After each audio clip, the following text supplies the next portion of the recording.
How's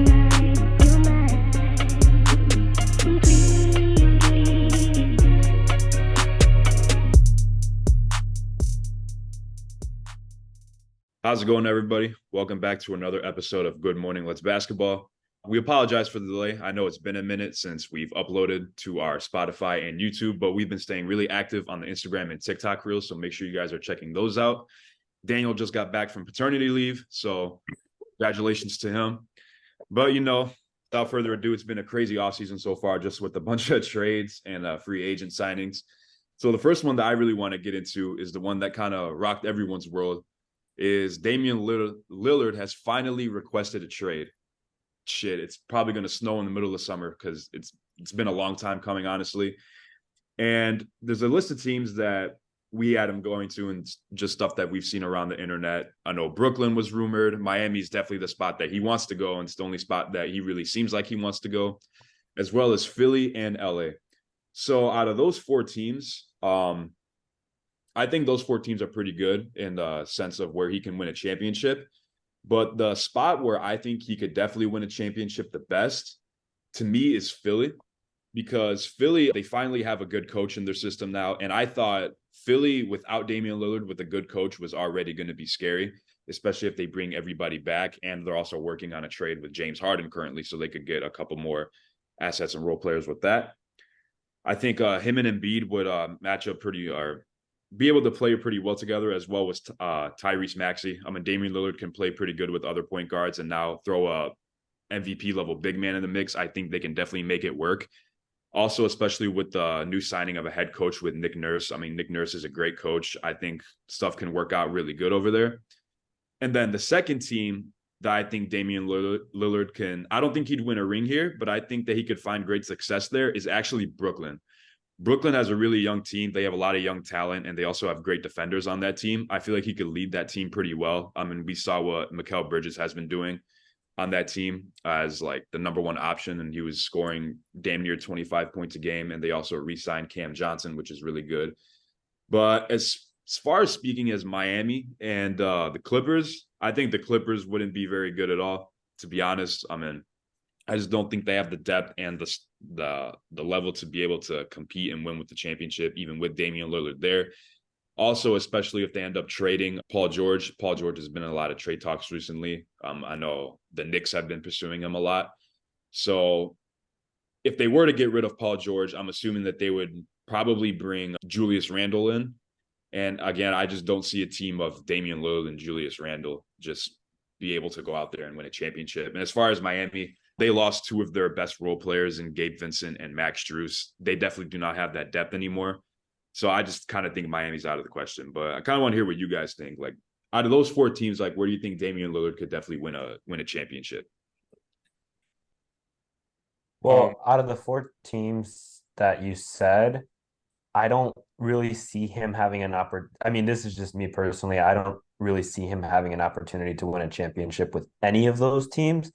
If I had to take a guess of which one he would most likely win a championship, I would have to say it's Miami. I did recently hear a rumor going around on Instagram that apparently Damian Lillard has told somebody close to him that if he goes to another city besides Miami, he won't even really want to play. He won't even show up to training camp.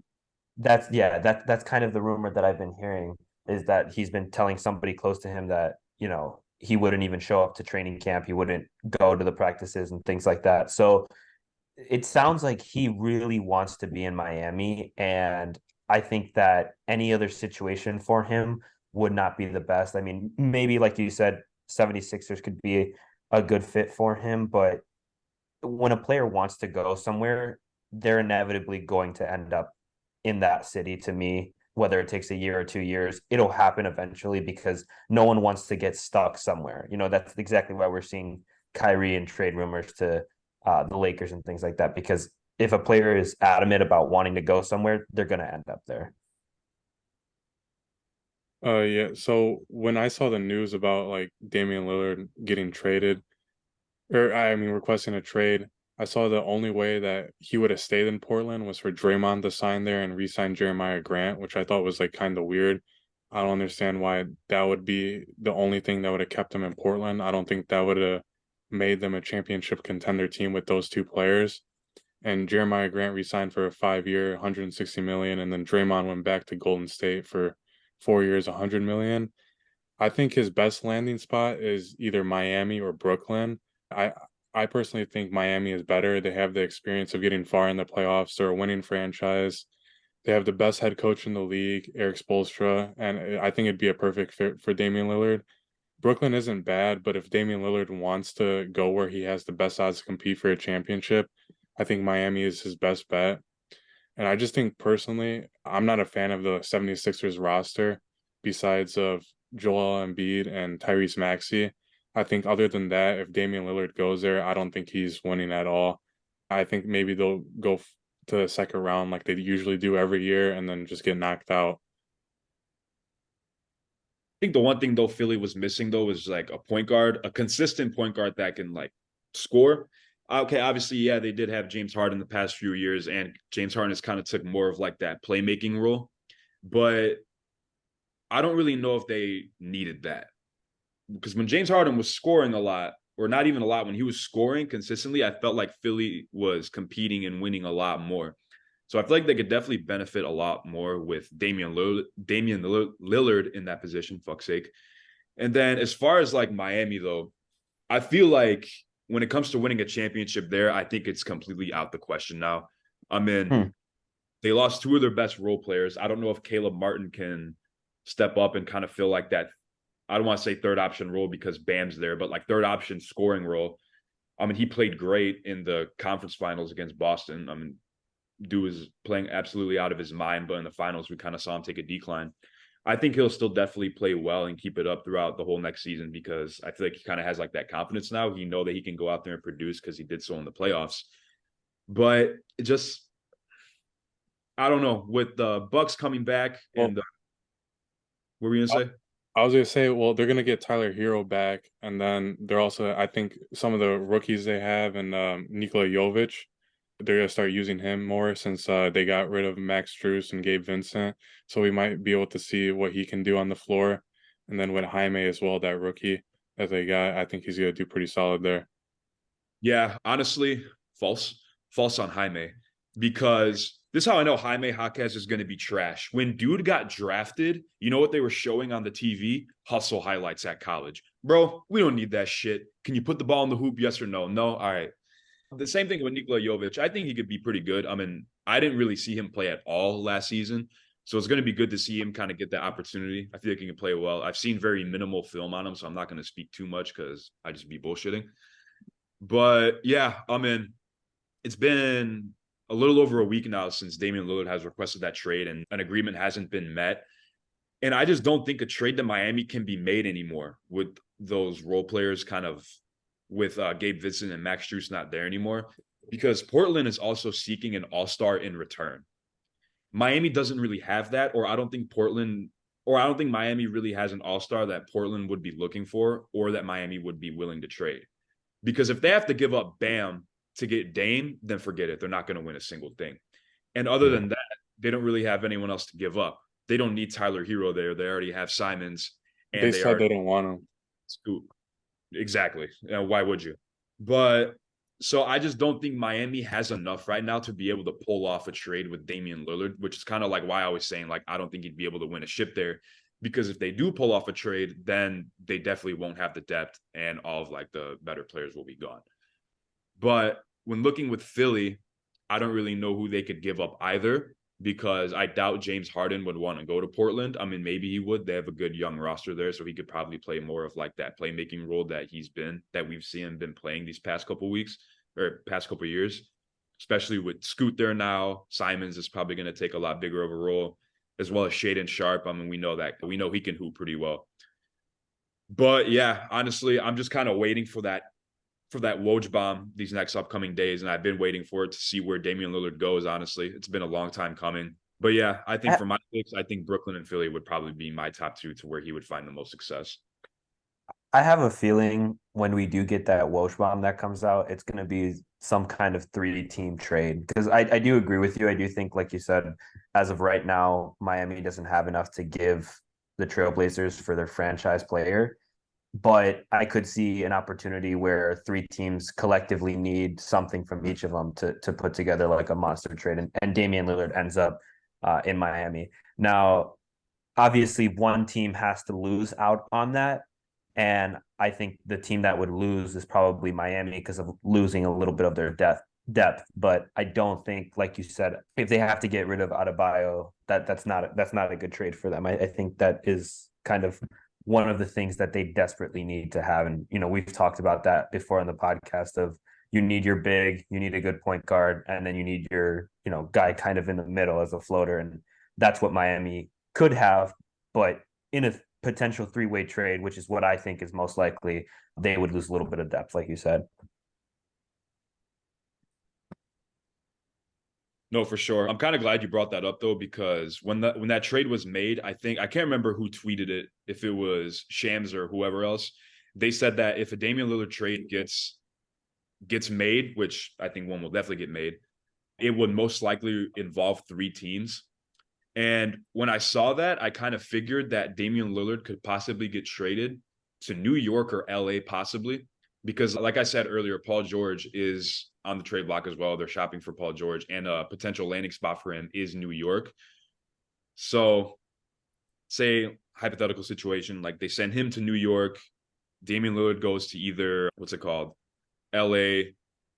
Would we probably have to go to LA in this situation, and then Portland would maybe get Julius Randle. This is just off the top of the head, but that's like the only three-team scenario that I can think off the top of my head that would probably leave all three parties like better off. Not so much better off, but kind of have a somewhat equal of a return, kind of like you said. I mean, there's going to be one team in this three-trade deal that doesn't get as much as the other two teams.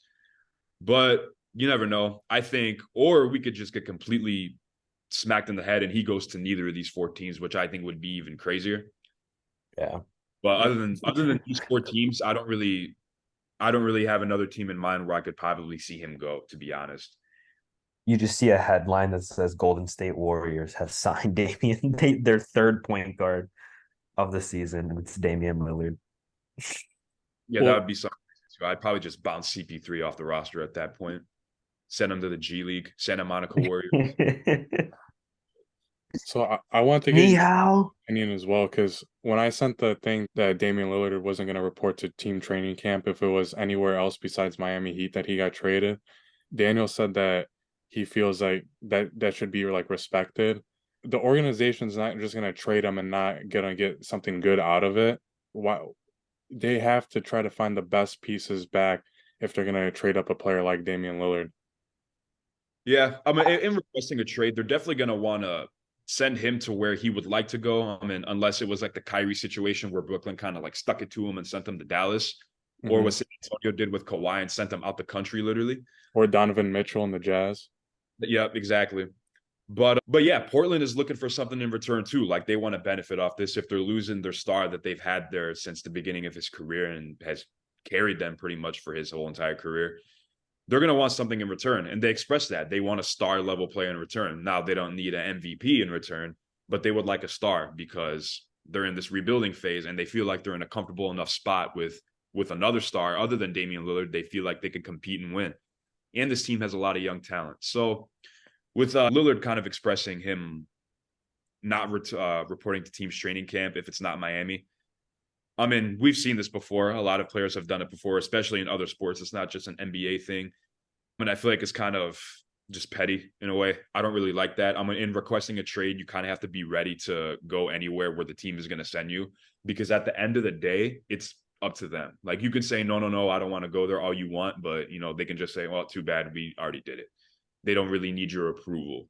I mean, they're going to listen to you, and I'm sure they are listening to Damian Lillard. But at the end of the day, they're going to be acting in their own self-interest, because after the trade, he's not there anymore. They could give a damn. It's whatever. Yeah. So I agree with you guys. The NBA is a business, and we've known that.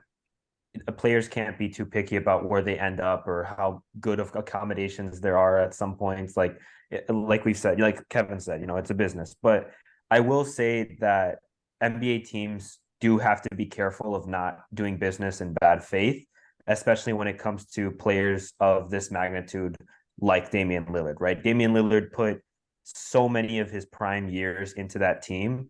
And it's sort of like, LeBron. I don't know if it'd be like LeBron with the Cavaliers or LeBron with, because he's moved around a lot. But when you have a player like that wins you a championship, or in Damian Lillard's case, just gave you a lot of their prime, you do want to deal in good faith and try to send them where they want to go. Now, I do agree that maybe him saying, "Oh, I'm not going to show up to training camp and I'm not going to do the practices and stuff like that," that may be a little petty, and he's trying to force the Blazers' hands to say, "Hey, like send me where I want to go." But there has to be some compromise on both ends. The team needs to understand that Damian Lillard has given so much to that franchise, and he deserves to have a really strong say in where he goes.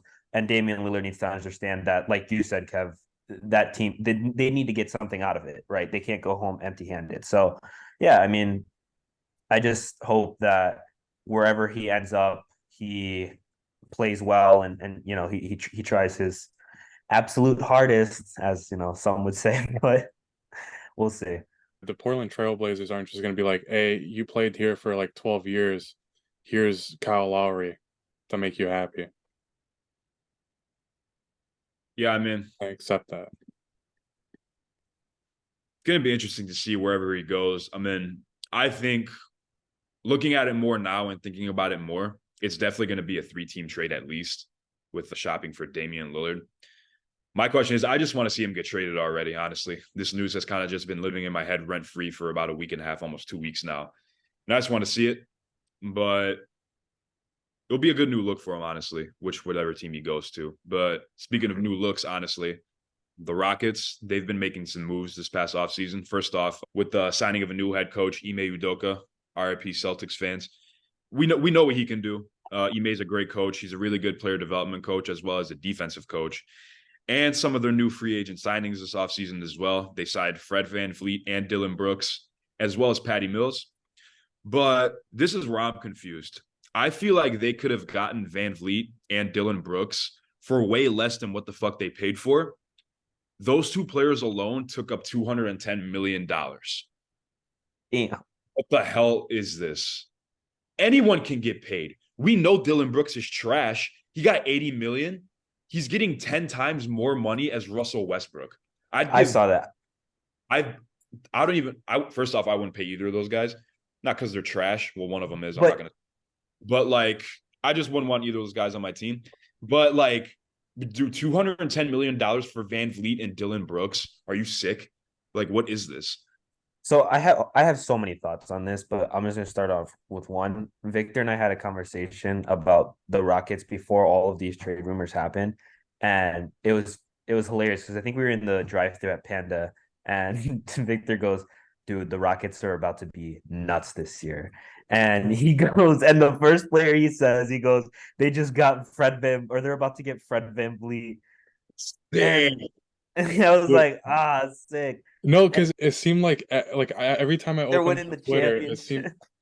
it seemed like everybody wanted to sign with the Rockets. Like I saw Kyle Kuzma had interest there, and then I saw some other people, and then they ended up just getting Fred VanVleet and Dylan Brooks. So now looking back at it, I don't think they're gonna be that good. I mean, I do somewhat agree with you. I think that the Rockets, they're not done. I don't think they're still going to try to add more players. I think is James Harden still possibly going to the Rockets too. So yeah, I mean, they still. No. Ime said he's not going to coach him. He has no interest in James Harden. Okay, well, regardless, what I was going to say is that I have heard, let's call them rumblings, of the Rockets making more trades and more moves during this offseason. So we'll see how that situation goes. But the other thing that I was going to say was, oh my God, now I can't remember. Oh, it is, I think, I don't know if I'd call it disrespectful because that just sounds weird, but it is crazy to me that Russell Westbrook is getting paid $8 million next year. And that is crazy. That's way too much money. And Dylan Brooks is getting 40. Or no, I don't think it's 40, but it's how much? 80. But how much for the year? 4 year. So 20 million. 4 years. So, okay, 20. So that's just ridiculous to me. I think everyone on social media and everyone that watched the playoffs this year thought for sure that that dude was going overseas. And then he gets signed to one of the larger contracts in the league. But to be Crazy. honest, dude, a lot of players got paid this offseason, like Tyrese Halliburton, LaMelo Ball, Anthony Edwards. It's just like, Those are all way better players. no, for But sure. I Yeah, know but I know I'm what you just mean. saying, But Those like, guys got 260 mil plus, which is yeah, a lot. Like for those guys, they're yeah, great. They're stars, but bro, $260 million for.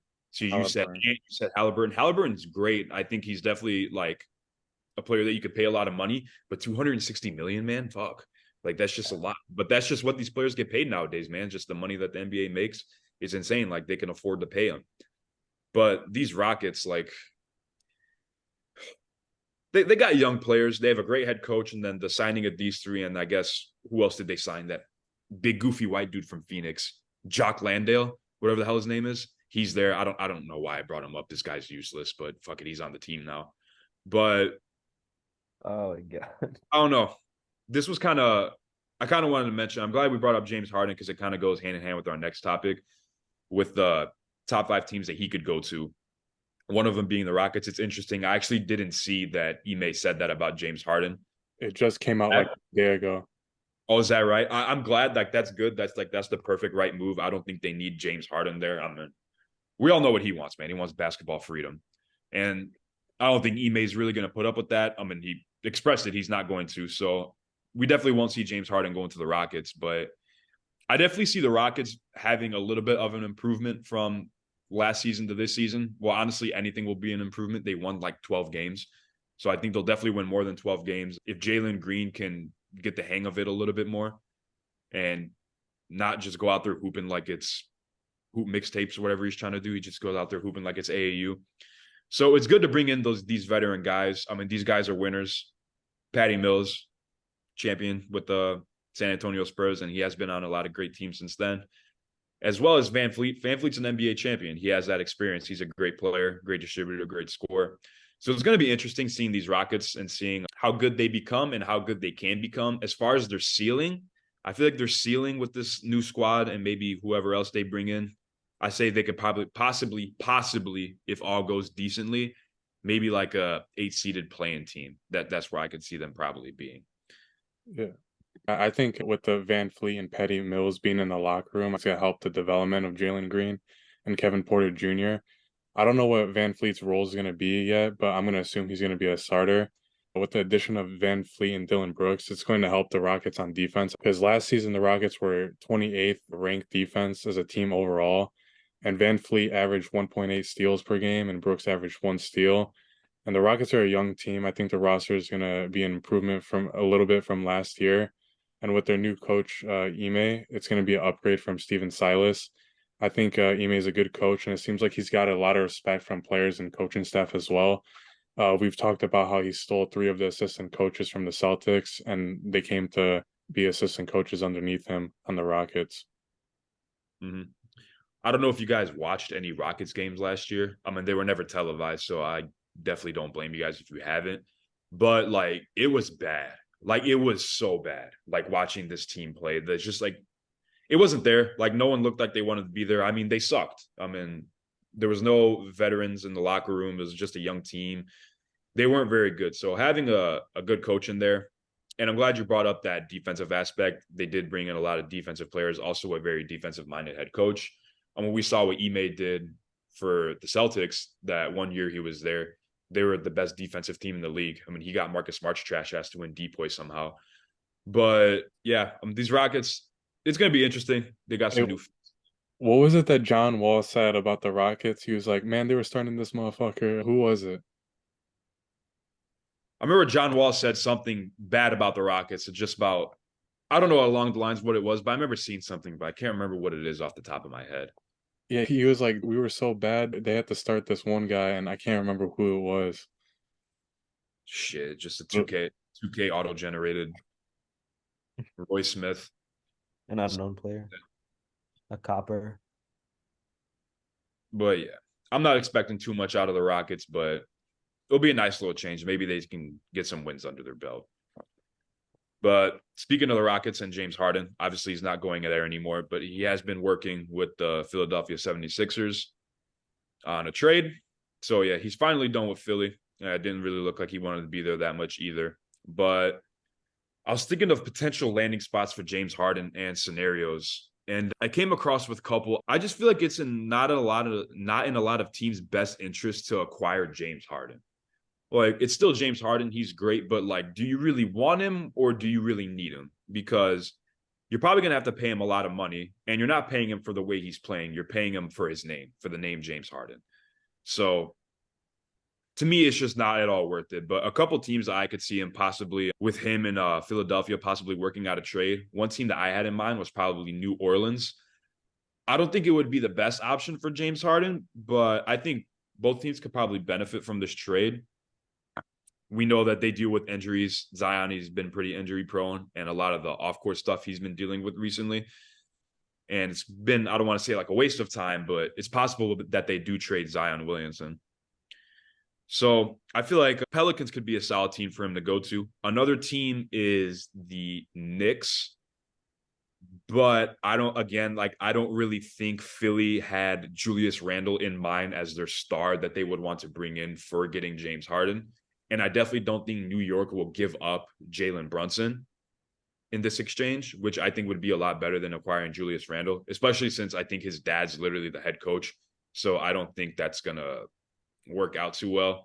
And then the last team I could possibly see him being going to, and I think this team has became as like the emerger of where he could possibly most likely go, is the Clippers. I feel like this one could just work out the best with just benefiting both teams. I mean, Philly does want a star back, and they could acquire either Kawhi Leonard or Paul George in that exchange. I mean, either of those guys are all-stars. In this sense, though, I don't really think James Harden would, I don't want to say play too well, but I don't think he would find too much success in either like partnering up with Westbrook as well as either Paul George or Kawhi Leonard. I just don't think this team, I just feel like that team's kind of past their time a little bit with being able to win a championship. Now, 5 years ago, yeah, that team would have been fucking sick. But right now, I just don't really see it happening. But as far as like being able to submit a trade and one being most likely, I feel like the Clippers, because the Clippers have something to offer to Philly in exchange for James Harden. And if somehow the Clippers manage to have a roster of Westbrook, Kawhi Leonard, Paul George, and James Harden, that'd be insane. Like if you were to tell me 5 years ago that that roster would happen in the NBA, I'd tell you to go kick rocks because that's crazy. But Well, it happened 5 years ago, this trade, this team would be insane. Like yeah, that's be, what I'm saying. this team would be nuts. I mean, 5 years ago, Kawhi Leonard was arguably the best player in the NBA. Like Toronto Raptors, Kawhi Leonard was probably the best basketball player I've ever seen. Now I'm exaggerating that a little bit, but he was freaking sick that year. So take it back to 5 years ago when he was still somewhat decently healthy, as well Harden as was an MVP level James Harden. and Westbrook coming off. I was gonna say Westbrook coming off of one of his averaging triple double seasons. Yeah, could have waited. But just having all these guys in their primes, like this team would have been insane. But now it's just kind of past their time. But like I said, this is probably like the best scenario for both teams. But, it's just whatever. I like the trade of I do like that trade a lot actually. If I don't think that the Clippers are going to be willing to give up Kawhi Leonard. I think the most likely person to leave would be Paul George, like you said. I do see both teams honestly benefiting from a trade like that, just because Westbrook, to me, I am still kind of holding out hope that he'll make a progression back and hopefully play a little bit better this year. Maybe we'll see. Who knows? I think having James Harden there would maybe motivate him a little bit to play a little bit better. And then James Harden having Kawhi Leonard on his ass, hopefully motivating him to win a championship would also be benefiting to both those guys. But, it's impossible to know. We're all just speculating at the moment. The two teams that I would say I would like to maybe see James Harden go to, and I don't even know if these are possible, and they're probably not, but I'm just going to throw them out anyway. One location would be Chicago, just because to me, I think that would be a good spot for him to end up.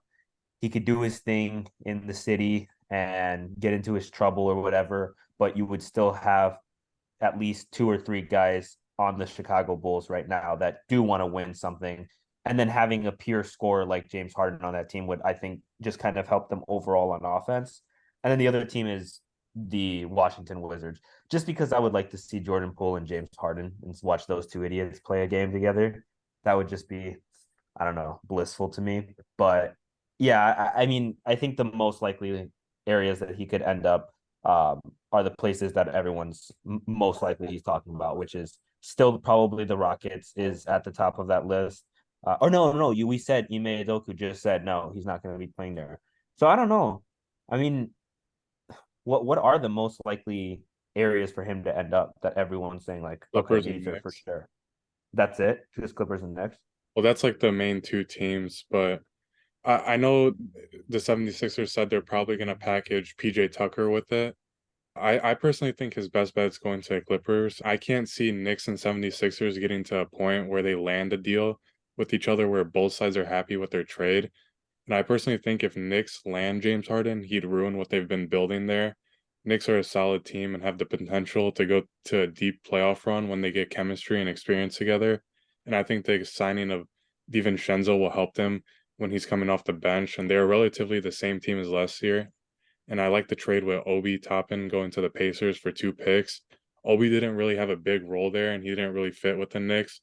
So the 2 draft picks for their future is pretty good. But back to Harden, though, I can see the Clippers making some sort of package where they can send Harden to LA. It's possible that a three-team trade gets completed with James Harden as well, because between Clippers, New York, and Philly, because like I said earlier, the Knicks are trying to get Paul George, it seems like.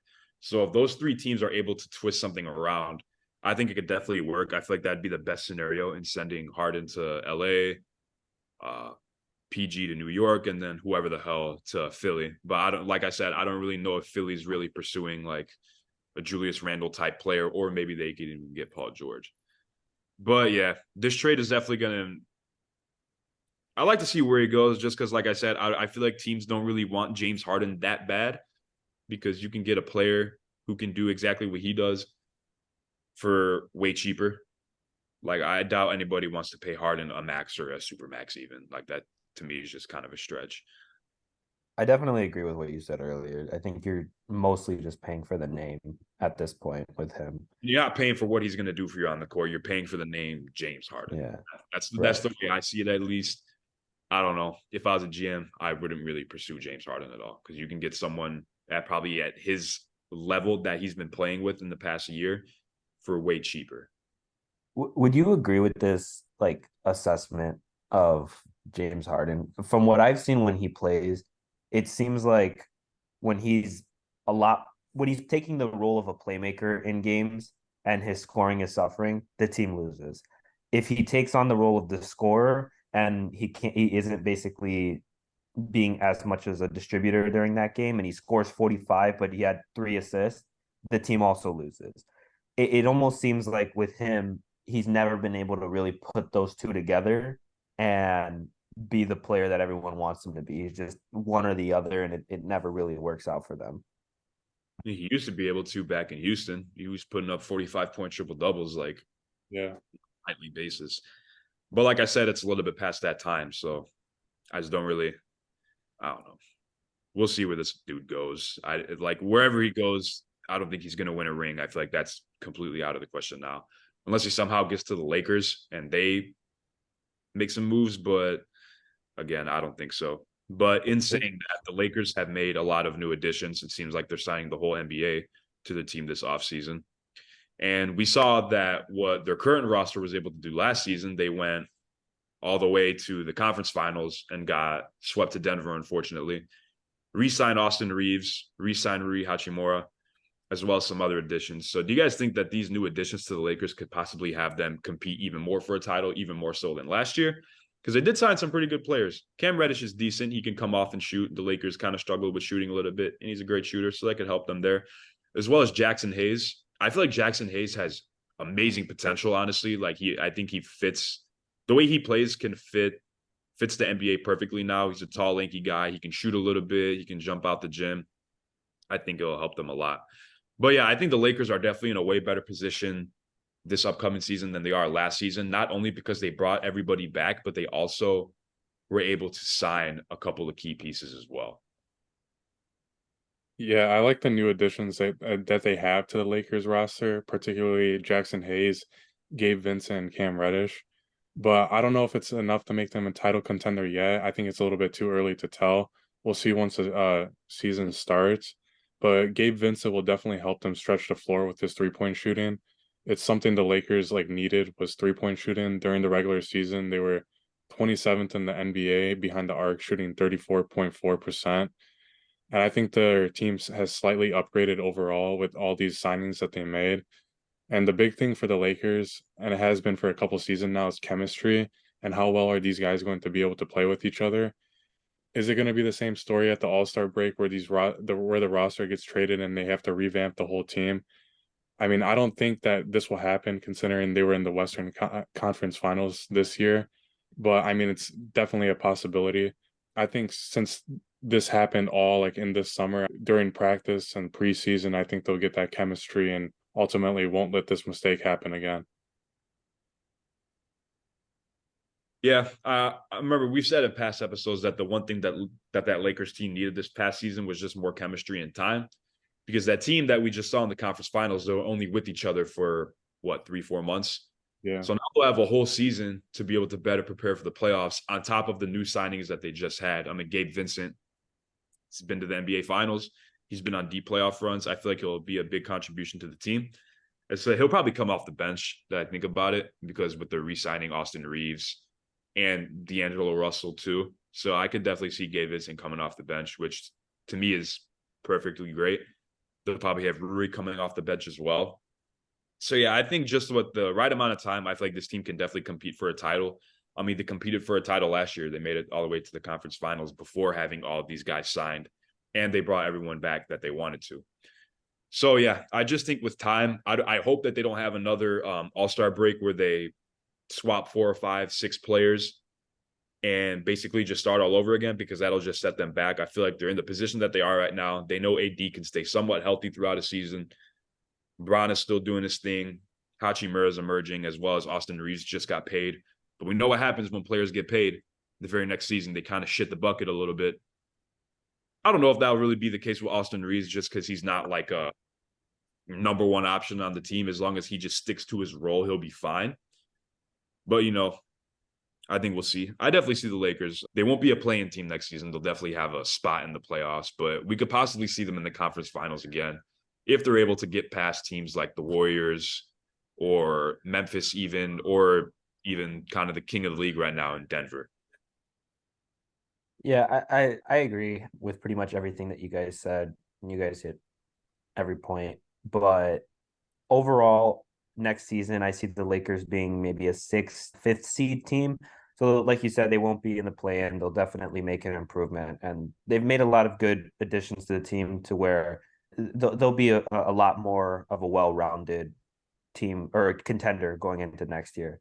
What I will say is that just personally, from my point of view, not even going off of stats or what other teams are looking like next year, just general, let's say, not I don't want to say rule of, what is it called? Just going off of let's say law of averages, I don't think it's going to work out still. For whatever reason, it seems like LeBron's time in LA and on the Lakers has been just kind of a mess. They can't really figure out what to do. And last year, I will say that they did get to obviously the conference finals, and that's a good improvement. But I still don't think that they've solved some of the problems that have plagued them before, which is just not trusting their players and not trusting the system. Wanting, like Kevin said, after the All-Star break, panicking and making changes to the whole roster and switching things around and trying new things late into the season. It's just, I think until little things like that get fixed, as well as the things going on with in the front office with LeBron supposedly pulling too many of the strings and being a coach on the back end and stuff like that. I think with all of that, until stuff like that changes, the Lakers still are going to have a problem beating the teams like we said, the Warriors, Memphis, as well as Denver. So that's just my opinion, but we'll see. Did you guys see what LeBron's motivation for the season is? somebody talks shit, right? In Yeah, an it was interview or Michael. something. He's using what Michael Malone was saying in the championship parade and what he said on Pat McAfee's show as motivation for his season. What did he say? Basically, Michael Malone was upset that the Nuggets weren't getting enough talked about. And then LeBron went to say that he is considering retirement. And then, like, a lot of people were putting the news on LeBron. And after the Nuggets won the championship, he went on Pat McAfee's show and was like, I think I might consider retiring after this championship, making a joke about LeBron.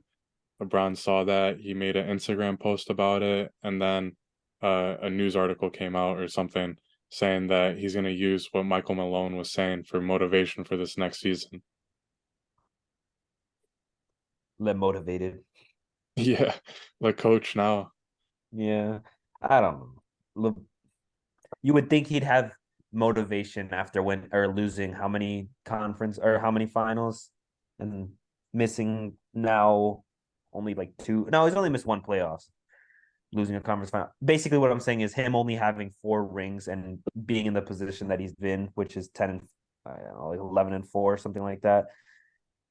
He should have enough motivation already. It shouldn't be the coach of the Denver Nuggets that gets him to win another one. We might see Miami LeBron this year. Yeah, yeah. Pushing 30 40. Maybe if he tried scoring the goddamn ball more and stopped passing so much. It's so annoying watching LeBron, dude. He could score every time if he really wanted to. He just passes so much, man. Like the amount of times I would see him drive in, just kick it out when he had like Trae Young on him. It's like, bro, lay that bitch up, score. You're the all-time great scorer, number one. Score the fucking ball. I hate. Okay, I love watching LeBron play, but I hate how much he likes to play like a playmaker, bro. Score. You're LeBron. Like it's so frustrating watching it, like especially in like late game situations. Like, bro, you need to take over right there. Yeah, AD's there, he's great. You have all these people that can kind of shoot the ball, but bro, you're LeBron. It's just really annoying sometimes. I've been thinking that like the past couple seasons, like it just irks me. It's just so funny because in my head I'm imagining like Curry on like getting a switch and being on defense on LeBron with the ball, and Curry calls an ISO. LeBron takes a fucking three Yeah, he does like instead that. of like driving. Yeah, he just He's never breaks missed. it. I swear to God, he's never missed when he looked at the ball. Maybe he should do that. He should look at the ball every fucking time before he shoots, even a layup or dunk. Just look at it. Not gonna miss. Those are my But favorites. Like you've never seen LeBron miss like or you know you're about to get cooked when LeBron does this move. yeah, no, my Yeah. favorite. Someone's like he's been cooking the league for 20 years doing this weak ass move. It is Yeah, a weak ass move, but he makes it every time. But Oh my God. yeah. That's funny. So I don't know if you guys have been watching the summer league at all, but with this 2023 draft class, there was a lot of good players in this draft. Honestly, it was a pretty loaded draft class. Not even just within the top 3, top 5, top 10 picks. I thought there was great players all around from 1 to 60. But outside of the top 5 picks, which player in this year's draft do you guys think will be a star? So we're each going to go ahead and name a player that we each had. I'll go ahead and start us off. The player that I think that will have a pretty good career and I think can be a star is from Duke. He was drafted number 22nd to the Brooklyn Nets. His name is Dariq Whitehead. Now, Dariq Whitehead flew under a lot of people's radars this past season because he did deal with an injury while he was at Duke. You guys know how ESPN does the top 100 ranking for high school basketball players every single year. yeah. He was ranked second for 2022. He only had 1 year in college. He was a freshman. He was ranked second ahead of guys like Khalil Ware, Keontae George, Amari Bailey, and a bunch of guys that got drafted, Brandon Miller, Cam Whitmore. So this guy had lottery level talent. But like I said, he kind of flew a lot of under people's radar because 6 weeks before the season started, he had to undergo foot surgery.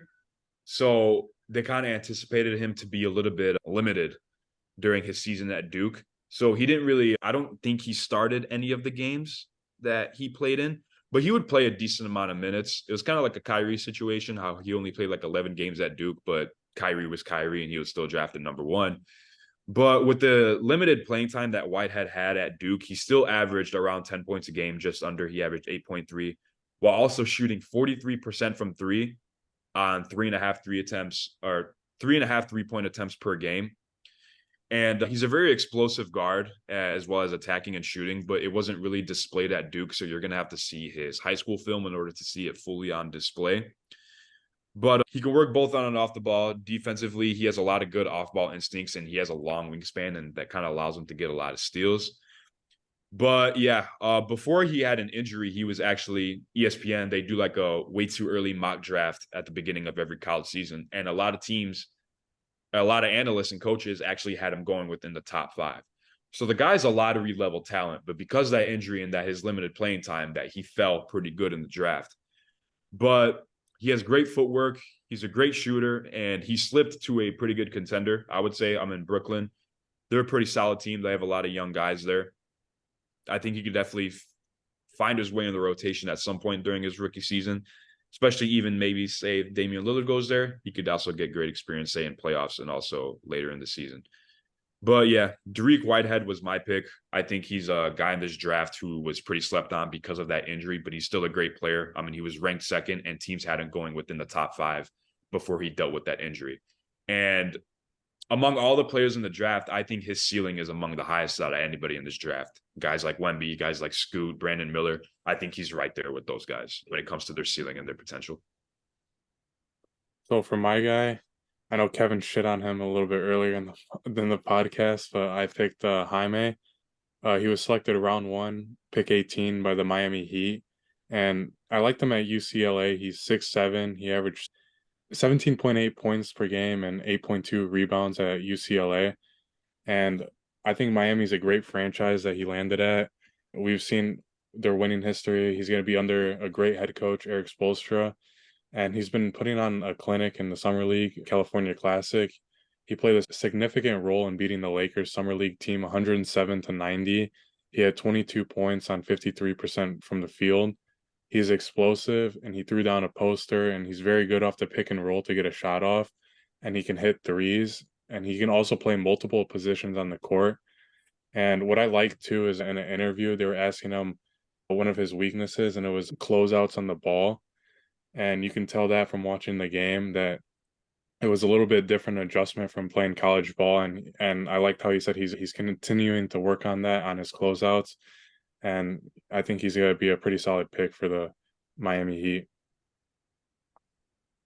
So for mine, I'm going to break the rules a little bit and pick 2 guys. And the reason why I'm picking 2 is because one of them's serious and the other one is, I'm just going to say, but I'm picking 2 so I don't get clowned. The first one is going to be Cam Whitmore. I had seen things. I had kind of read his scouting report and a little bit of information on him, and he was originally projected somewhere between like the 5th and 10th pick, and then he dropped down in the last year all the way to 20th. He was selected number 20th by the Houston Rockets, and I think he's going to do really good this year. I think, like we have been talking about, that Houston team is really trying to kind of turn things around, and I'm kind of hoping that from a player development standpoint, they develop him back to what he was maybe a year ago, because I'm not sure exactly what had happened to him and why he fell so far down in the draft.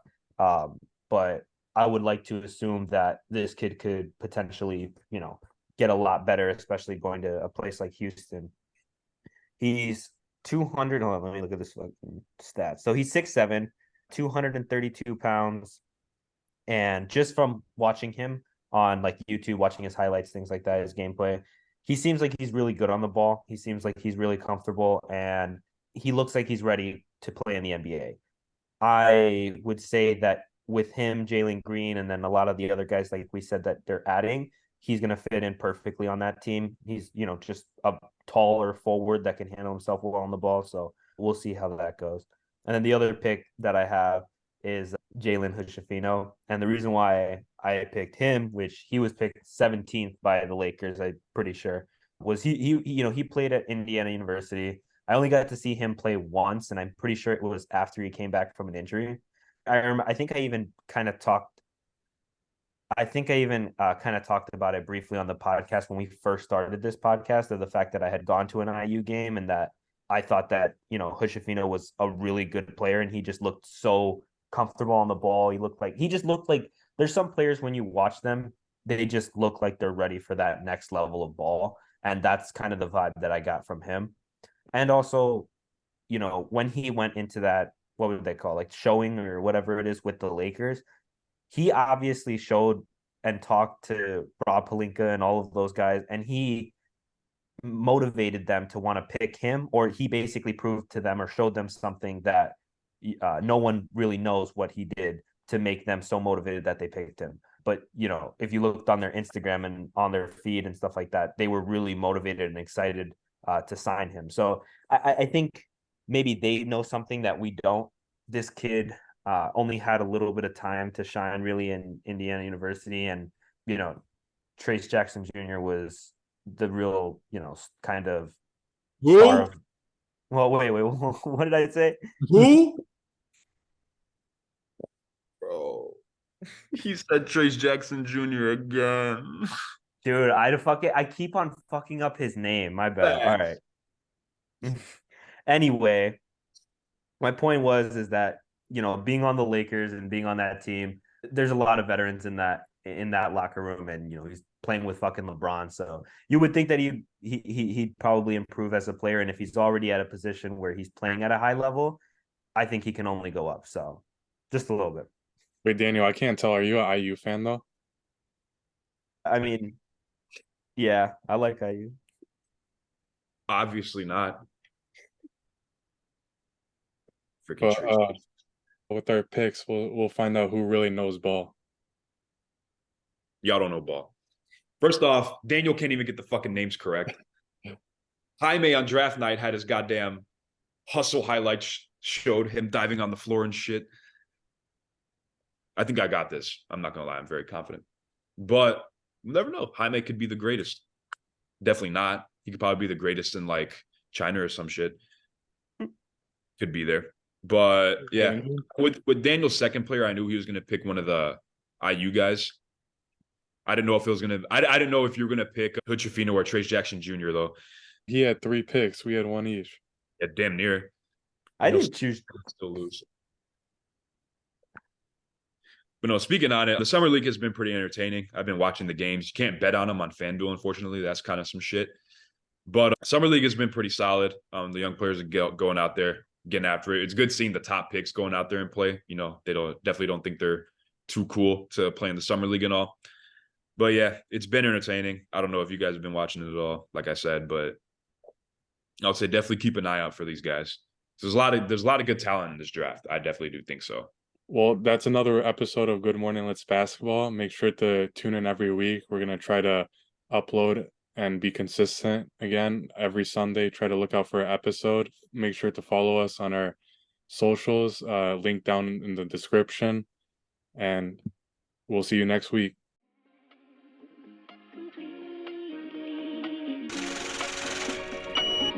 Tonight.